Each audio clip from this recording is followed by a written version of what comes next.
How well do you know the situation in Slovenia in legal terms and in countryside, the terrain? Ähm, Ich kenne Slowenien noch gar nicht. Ich bin jetzt zum ersten Mal da und meine Funktion in der Zukunft könnte höchstens sein, beratend und mit der Erfahrung der übrigen Regionen in den Alpen hier jemanden zu unterstützen, der die Planung in Slowenien wirklich macht und auch die Verhältnisse sehr gut kennt. Um, we can see your fascination with the high mountains, the Alps.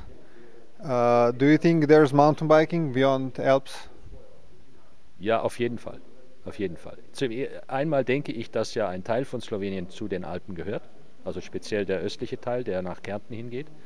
Zum Zweiten denke ich, soweit ich das hier sehen kann, dass sie eine interessante Landschaft haben. Speziell, wenn ich auch denke, dass man den Alpenteil mit dem Meer verbinden kann. Das halte ich für ein interessantes touristisches Produkt. Ähm, Natürlich werden nicht alle Regionen Sloweniens wirklich perfekt fürs Biken geeignet sein, aber die gebirgigen Regionen glaube ich schon. Um, what is more important for you on a bike ride? The scenery or the technical aspect of the trail? Both. Definitely both. Wir brauchen beides. Wir brauchen also die beiden Faktoren sind für das Biken besonders wichtig. Das ist Panorama und Fahrspaß. Wobei Fahrspaß definiert sich nach den Zielgruppen. Es gibt Leute, die haben Spaß auf einem einfachen Radweg. Es gibt andere, die haben Spaß auf einem schweren Singletrail. Wir müssen alles in Sachen Fahrspaß abdecken. Aber Panorama gehört dazu. Und deswegen müssen wir schauen, dass wir Wege und Strecken finden, die möglichst über die Baumgrenze hinausgehen, die irgendwelche optischen Reize haben.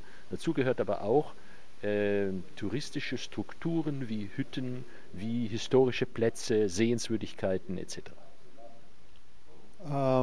There's been lots of talk about bike parks, the ski resorts, but do you see it like there's more liberty in riding, like all mountain riding, like Gardar? There's hundreds of options, and bike park, if it's not Whistler, maybe you get bored in 2 days. Das ist richtig. Deswegen bin ich auch kein Freund vom Begriff Bike Park und habe deutlich herausgearbeitet, dass ein Bike Resort, also eine gewisse Größe, wichtig ist für den Erfolg in der Zukunft. Ich sehe aber in Zukunft eine Kombination.